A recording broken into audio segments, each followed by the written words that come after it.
बिस्मिल्लाहिर्रहमानिर्रहीम। सामईन, हम दुनिया के बड़े मज़हब इमादुल हसन आज़ाद फ़ारूक़ी साहब की किताब का मुताला कर रहे थे और इससे पहले हम जिस मौजू का मुताला कर रहे थे वो ईसाईयत है। आज हम ईसाईयत ही के मौजू पर ईसाईयत की तालीमात का जायज़ा लेंगे, जिनका आगाज़ जो है वो सफ़ा नंबर 291 से होता है। इससे पहले हम ईसाईयत का तारुफ़, इसके आगाज़ व इर्तिक़ा से मुतल्लिक़ जो है वो इब्तदाई बातें जो हैं वो पढ़ चुके हैं। तो आज हम ईसाईयत की तालीमात का मुताला करेंगे। तो तालीमात, अपनी तालीमात के लिहाज से बुनियादी तौर पर हज़रत ईसा का रवैया बेशतर मज़हबी मुस्लिमीन की तरह मज़हबी रवायत के मुर्दा जिस्म में सच्ची मज़हबियत की रूह फूंकने के मुतरादिफ़ था। यहूदियत के उस कालिब को जो सदियों से ज़ाहिर परस्ती और फ़िकी कीलो काल का एक बेजान ढांचा बन चुका था, हज़रत ईसा अलैहिस्सलाम ने मज़हब की बातनी ताबीर व तशरीह के ज़रिया एक ऐसी जोहद से आशना कराया जिसके बग़ैर मज़हब ज़िंदगी परवर क़ुव्वत होने के बजाय इंसानी रूह को कुचल डालने वाला बोझ बन जाता है। दूसरे अल्फाज में हज़रत ईसा अलैहिस्सलाम ने यहूदियत के दायरे में रहते हुए मज़हब की एक मुतसव्वफ़ाना ताबीर के ज़रिया मज़हबी ज़िंदगी की बुनियाद ज़ाहरी कानून परस्ती के बजाय ईमान और कल्बी ताल्लुक़ बिल्लाह पर रखी। इस सिलसिला में उनका रवैया वाज़े तौर से ये था कि मज़हब शरई अहकाम से इबारत नहीं है, बल्कि इसकी बुनियाद ईमान व यकीन और इखलास के साथ ताल्लुक़ बिल्लाह कायम करने पर है। नीज़ शरई अहकाम गो अपनी जगह ज़रूरी और अहम हैं, मगर उनकी तशरीह और उन पर अमल दरामद मज़हब की इसी बुनियादी हकीकत के पेश नज़र किया जाना चाहिए। चुनांचे एक सवाल के जवाब में हज़रत ईसा अलैहिस्सलाम ने मज़हब की हकीकी रूह इस तरह बयान की है, और उनमें से एक आलिम शरा ने आज़माने के लिए उससे हज़रत ईसा अलैहिस्सलाम से पूछा, ए उस्ताद, तौरात में कौन सा हुक्म बड़ा यानी मरकज़ी है? उसने उससे कहा कि खुदावंद अपने खुदा से अपने सारे दिल और अपनी सारी जान और अपनी सारी अक्ल से मोहब्बत रख, बड़ा और पहला हुक्म यही है। और दूसरा उसकी मानद ये है कि अपने पड़ोसी से अपने बराबर मोहब्बत रख। इन्हीं दो हुक्मों पर तमाम तौरात और अंबिया के सहीफ़ों का मदार है। मत्ती बाब 22 आयात 35-40। या एक दूसरे मौका पर उन्होंने फ़कीहों और फरीसियों यानी यहूदी आलमों पर तनकीद करते हुए कहा, ए रियाकार फ़कीहो और फरीसियों, तुम पर अफसोस के पुदीना और सौंफ और ज़ीरा पर तोदा यकी यानी उशर या जो यहूदियों पर ज़कात की तरह फ़र्ज़ था देते हो, पर तुमने शरीयत की ज़्यादा भारी बातों यानी इंसाफ और रहम और ईमान को छोड़ दिया है। लिहाजा लाजम था कि ये भी करते और वो भी न छोड़ते। ए अंधे राह बताने वालों, जो मच्छर को तो छानते हो और ऊँट निगल जाते हो। ए रियाकार फ़कीहो और फरीसियों, तुम पर अफसोस के प्याले और रकाबी को ऊपर से साफ़ करते हो, मगर वो अंदर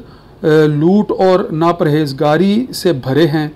ए अंधे फरीसी, पहले प्याले और रकाबी को अंदर से साफ़ कर ताकि ऊपर से भी साफ़ हो जाएं। मत्ती बाब 23 आयात 23-28। इसी तरह अपने बाज़ कौलो अमल की तशरीह करते हुए जिनमें हज़रत ईसा अलैहिस्सलाम ने यहूदी शरीयत की खुल्लम खुल्ला खिलाफ वर्जी की, उन्होंने ये वाज़े कर दिया कि शरीयत का मकसद इंसान को फ़ायदा पहुँचाना है, ना कि उसको आजमाइश में डालना और उसके लिए तंगी पैदा करना। इसके साथ साथ मज़हब की ये तशरीह और ताबीर करते वक्त हज़रत ईसा अलैहिस्सलाम का रवैया महज किसी मुजतहिद या मुस्लिह का नहीं था, बल्कि उन्होंने अपनी तालीमात उस इख्तियार और एतमाद के साथ पेश की जो उनके ज़ाती रूहानी तजर्बा या नबूवत का नतीजा था। मज़हब के सिलसिला में अपनी नई तशरीह पेश करते हुए हज़रत ईसा अलैहिस्सलाम ने खुदा ताला की शख्सियत और उसके बंदों से ताल्लुक़ की नौयत के बारे में भी रवायती यहूदियत से बाज़ बातों में इख्तलाफ किया। मसलन यहूदियत में खुदा का तस्वर एक पुरजलाल हाकम का था, जिससे बनी इसराइल बहसीयत असामियों और ग़ुलामों के एक ख़ास मुआहदे में बंधे हुए थे।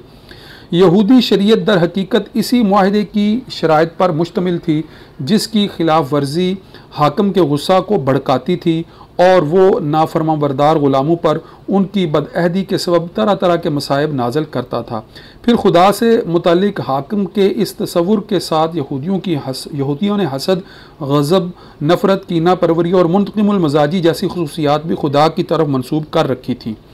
जिससे एक नहायत सख्त गिर और गज़बनाक हाकिम का तसव्वुर उभरता था। इस तरह बनी इसराइल के खुदा के साथ ताल्लुक़ में ग़ुलामी, बंधुआ, मजदूरी और खौफ के तासुरात गालिब थे। इसके बरखिलाफ़ हज़रत ईसा अलैहिस्सलाम ने खुदा ताला को बहैसियत बाप के एक मुशफ़िक़ हस्ती के रूप में पेश किया, जिसका ताल्लुक़ अपने बंदों और मखलूक से सरतासर शफ़क़त और मोहब्बत पर मबनी है।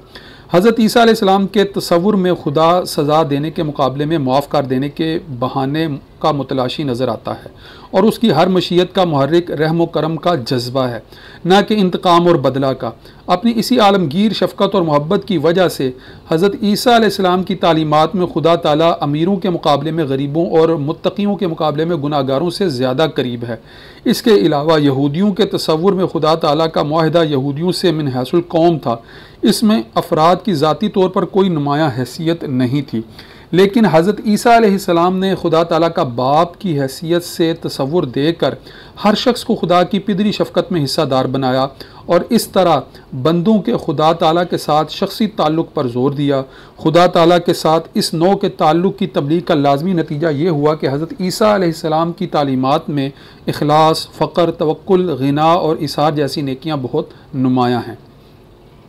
दूसरी तरफ खुदा और बंदों के माबैन ताल्लुक़ की बुनियाद मोहब्बत के जज्बा पर रखने का एक दूसरा पहलू ये था कि बंदों के माबैन आपस में भी ताल्लुक़ात मोहब्बत ही के वास्ते से हों, क्योंकि मोहब्बत एक ऐसी शम्मा है कि जिस दिल में भी रोशन हो जाए उसके तमाम ताल्लुक़ात में उसी का अक्स नज़र आएगा।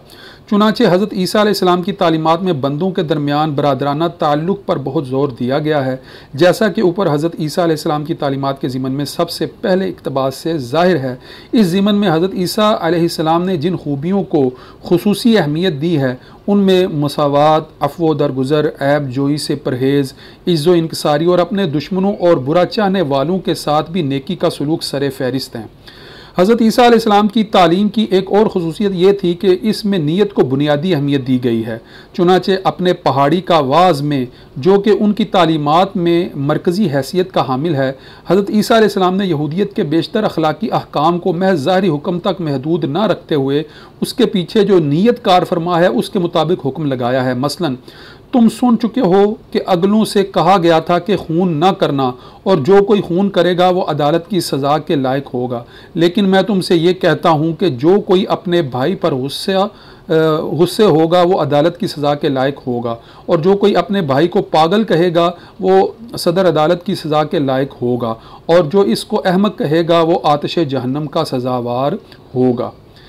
फिर तुम सुन चुके हो कि अगलों से कहा गया था कि झूठी कसम ना खाना, बल्कि अपनी कसमें खुदावंद के लिए पूरी करना। लेकिन मैं तुमसे कहता हूँ कि बिल्कुल कसम ना खाना, ना तो आसमान की क्योंकि वह खुदा का तख्त है, न ज़मीन की क्योंकि वो इसके पाँव की चौकी है, न यरूशलेम की क्योंकि वो बुज़ुर्ग बादशाह का शहर है, न अपने सर की कसम खाना क्योंकि तू एक बाल को भी सफ़ेद या काला नहीं कर सकता। मत्ती बाब 5 आयात 21-23 और 33-36। वाला हाज़िल क़ियास इस तौर पर अखलाकी अहकाम के पीछे जाकर इंसान के बातन में बुराइयों को जड़ से उखाड़ फेंकने की कोशिश करते हुए हज़रत ईसा अलैहिस्सलाम ने इस वाज़ में तज़किया नफ्स का वो लाया अमल पेश किया है जिस पर हर ज़माने में ईसाइयों को नाज रहा है। हज़रत ईसा अलैहिस्सलाम की एक आम तरीका ये था कि वो बहुत सी नसीहत की बातें तमसीलों में बयान करते थे। तमसील का तरीका यहूदी तर्ज़ कलाम में गैर मारूफ नहीं था, लेकिन हज़रत ईसा अलैहिस्सलाम ने उसको जिस बड़े पैमाने पर और जिस खूबी के साथ इस्तेमाल किया वो यकीनन गैर मामूली था। अपनी मुतअद्दिद तालीमात के लिए तमसीलों का जामा पसंद करने के सिलसिले में एक ख्याल ये हो सकता है कि हज़रत ईसा अलैहिस्सलाम वक्त और माहौल को देखते हुए अपनी बहुत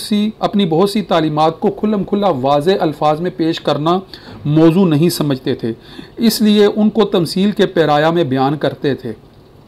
जिससे समझने वाले बात को समझ लेते थे मगर मुखालिफिन के लिए एक पर्दा रह जाता था। दूसरी तरफ तमसील के ज़रिए बाज़ औक़ात मतलब ज़्यादा वाज़े और ज़ूद फ़हम हो जाता है। इसलिए हो सकता है कि हज़रत ईसा अलैहिस्सलाम ने कई मौक़ों पर तमसीलों का इस्तेमाल इसी एतबार से किया हो कि उनके बग़ैर पढ़े लिखे सादा लो मुखातबीन उनके मफ़हूम को आसानी से समझ सकें।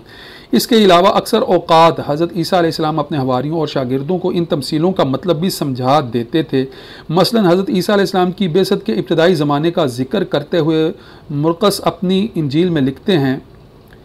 वो फिर झील के किनारे तालीम देने लगा और उसके पास ऐसी बड़ी भीड़ जमा हो गई कि वो झील में एक कश्ती में जा बैठा और सारी भीड़ खुश्की पर झील के किनारे ही रही और वो उनको तमसीलों में बहुत सी बातें सिखाने लगा और अपनी तालीम में उनसे कहा, सुनो, देखो, एक बोने वाला बीज बोने निकला और बोते वक्त यूं हुआ कि कुछ राह के किनारे गिरा और परिंदों ने आकर उसे चुग लिया और कुछ पथरीली ज़मीन पर गिरा जहां उसे बहुत मिट्टी ना मिली और गहरी मिट्टी न मिलने के सबब से जल्द उग आया और जब सूरज निकला तो जल गया और जड़ न होने के सबब से सूख गया और कुछ झाड़ियों में गिरा और झाड़ियों ने बढ़कर उसे दबा लिया और वो फल न लाया और कुछ अच्छी ज़मीन पर गिरा और वो उगा और बढ़कर फला और कोई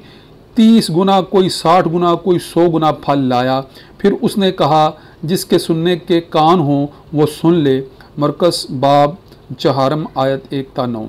भीड़ के छट जाने के बाद जब हज़रत ईसा अलैहिस्सलाम अकेले रह गए तो उनके खुसूसी शागिर्दों ने उनसे इन तमसीलों की बाबत पूछा। हज़रत ईसा अलैहिस्सलाम ने पहले इस रमज़ की तरफ इशारा किया कि ये बातें तमसीलों में इसलिए हैं ताकि जो ईमान वाले हैं वो तो बात को समझ लें, लेकिन जो लोग गैर हैं वो सुनते हुए भी ना समझें। फिर उन्होंने मज़कूरा बाला तमसील का हवाला देते हुए कहा कि अगर तुम इस तमसील को नहीं समझे तो दीगर तमसीलों को कैसे समझोगे। इसके बाद उन्होंने इस तमसील की तफसील बयान की कि बोने वाले से मुराद नसीहत करने वाला है, यानी हज़रत ईसा अलैहिस्सलाम ख़ुद। बीज से मुराद नसीहत की बातें हैं। जो बीज राह के किनारे गिरे और उनको परिंदों ने चुग लिया वो लोग हैं जो नसीहत सुनते हैं मगर फिलफौर शैतान उनके दिल से उसको उचक ले जाता है। और पथरीली ज़मीन से मुराद वो लोग हैं जो इब्तिदान खुशी से कलाम को कबूल कर लेते हैं मगर उनके दिल में इसका क़याम जड़ नहीं पकड़ पाता और जब भी कोई इम्तहान का मौका आता है तो वो ठोकर खा जाते हैं। जिन बीजों को झाड़ियों ने दबा लिया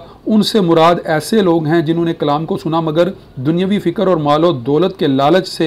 लालच ने उस नसीहत के असर को दबा दिया और वो बेसमर रह गई। और अच्छी ज़मीन से मुराद वो लोग हैं जो कलाम को सुनते हैं, कबूल करते हैं और फल लाते हैं, यानी अच्छे अमल करते हैं। कोई 30 गुना, कोई 60 गुना और कोई 100 गुना।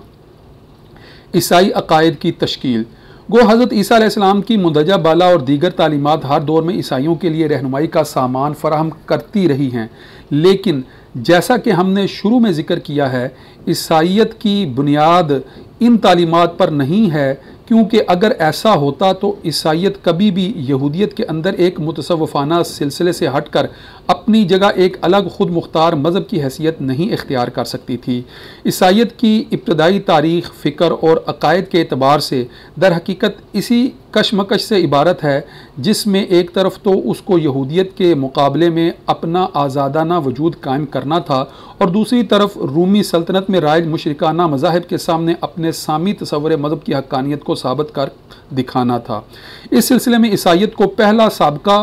तो यहूदियत से ही पड़ा, क्योंकि इसी के दरमियान ईसाइयत की इब्तिदा हुई थी। अलबत्ता इसके बाद बहुत जल्द ही ईसाइयत रूमी तहजीब से भी बराह रास्त नबुर्द आज़मा हो गई। ईसाई रवायत के मुताबिक हज़रत ईसा अलैहिस्सलाम की दुनियावी ज़िंदगी का इख्तिताम जिन हालात में हुआ था वो बज़ाहिर बेकसी, ज़िल्लत और लाचारी की इंतहा होने के अलावा मुखालफ क़ुव्वतों के मुकाबले में हज़रत ईसा अलैहिस्सलाम की शिकस्त फ़ाज से ही ताबीर किया जा सकता है। उनके हवारियों के लिए, जिन्होंने ख़ुद भी हज़रत ईसा अलैहिस्सलाम की गिरफ़्तारी के वक्त राह फ़रार इख्तियार की, या उनके दीगर शागिर्दों और मोतक़दीन की नज़र में जो हज़रत ईसा अलैहिस्सलाम को बकौल ईसाइयों के मसलूब होने से बचाने के लिए कुछ भी ना कर सके, ये सूरत हाल इंतहाई अलमनाक और तकलीफ़ दे रही होगी। दूसरी तरफ हज़रत ईसा अलैहिस्सलाम के दौरान हयात उनके हवारी और शागिर्द उनकी शख्सियत के बारे में किसी क़तई नतीजा तक पहुँचने से कासर रहे थे। मसीह का जो तसव्वुर उस वक्त यहूदी माशरे पर छाया हुआ था, हज़रत ईसा अलैहिस्सलाम की शख्सियत बज़ाहिर उससे कोई मुताबिकत नहीं रखती थी। ख़ुद हज़रत ईसा अलैहिस्सलाम ने इस सिलसिले में हमेशा मुबहम अंदाज़ इख्तियार किया और वाज़ेह अल्फाज में अपने मसीह होने के इकरार से कतराते रहे। चुनांचे गो अनाजील अरबा का हज़रत ईसा अलैहिस्सलाम की मसीहाई पर पूरा यकीन है, लेकिन सवाए चौथी इंजील के जो इस सिलसिले में वाज़ेह बयानात पेश करती है, पहली तीनों अनाजील में हज़रत ईसा अलैहिस्सलाम की ज़ुबानी अपने मसीह होने का इकरार बहुत कमयाब और इशाराती अंदाज में है। चौथी इंजील के बारे में हम पहले जिक्र कर चुके हैं कि वो दीनियाती तसव्वुरात से ममलू है और इब्तदाई ईसाई अकायद की तोज़ी इसका एक अहम मकसद मालूम होता है, लेकिन इसके साथ साथ सारे हवारी और तमाम शागिर्द हज़रत ईसा अलैहिस्सलाम की शख्सियत से गैर मामूली तौर पर मुतासर और उनकी तालीमात की हक्कानियत के कायल थे।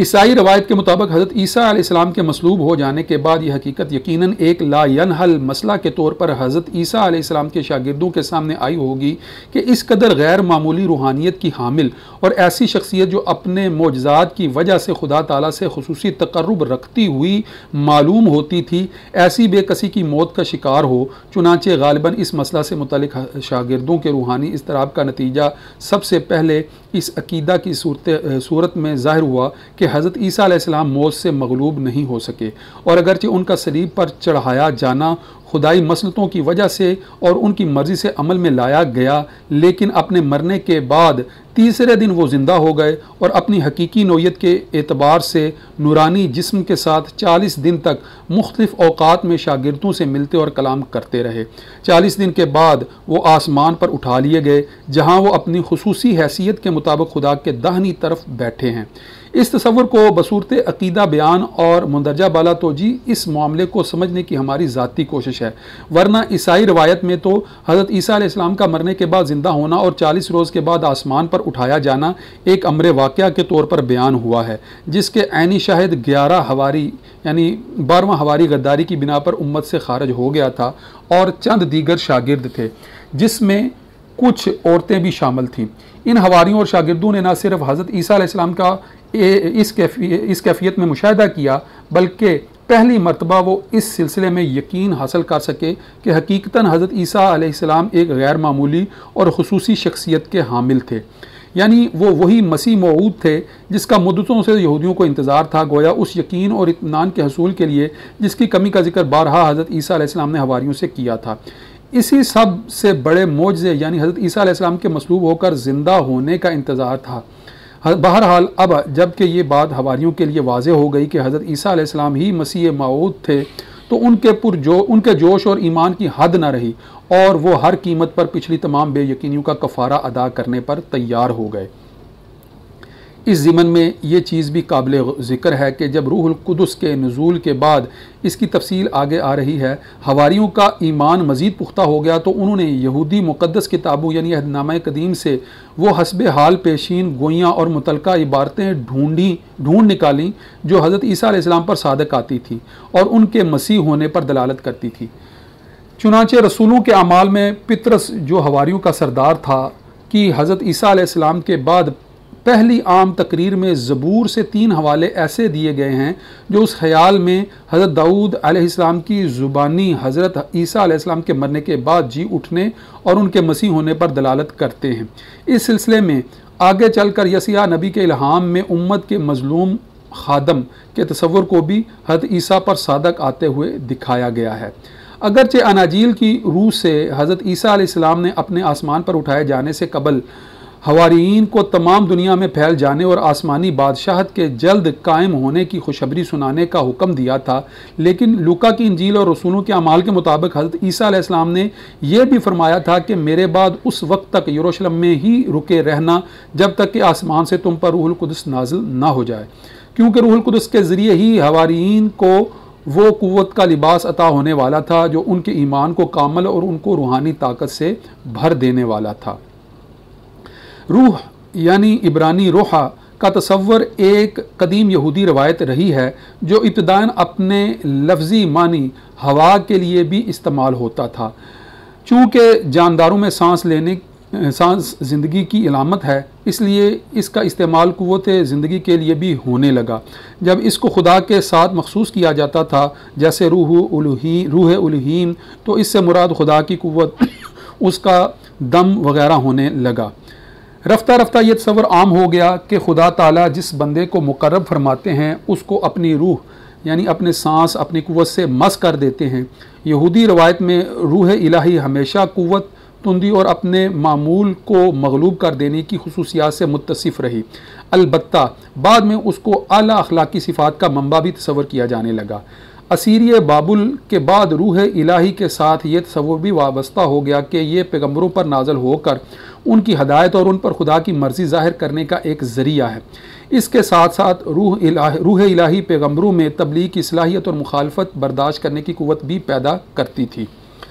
इससे पहले रूह इलाही के तसव्वुर में बतौर एक क़ुव्वत के जिस्मानी और नफ्सियाती तब्दीलियाँ पैदा करने की सिफत सबसे नुमायाँ थी, मगर अब असीरिया बाबुल के बाद इसके रूहानी पहलू पर बहुत ज़्यादा ज़ोर दिया जाने लगा और उसमें कुदूसियत की सिफत इतनी नुमायाँ देखी गई कि इसके लिए रूहुल कुदस का लक़ब ही इख्तियार कर लिया गया। इसी रवायत के तसलसल में ईसाइयों ने हज़रत ईसा अलैहिस्सलाम को माँ के पेट में आने के वक्त से ही रूहुल कुदस के ज़ेर असर समझा। इनकी मौजज़ाना पैदाइश और बचपन के गैर मामूली वाक़यात रूहुल कुदस की क़ुव्वत के साथ वास्ता से ही अमल में आए। फिर हज़रत याह्या अलैहिस्सलाम से बपतिस्मा लेने के बाद जब रूहुल कुदस फाख्ता की शक्ल में इन पर नाज़िल हुआ तो वो मज़ीद इसकी क़ुव्वत से मामूर हो गए। चुनांचे अपनी पैगम्बरी की इब्तिदा में 40 दिन की रियाज़त और इब्लीस के ज़रिया की जाने वाली आजमाइश में कामयाबी उसी रूहानी ताकत की बदौलत थी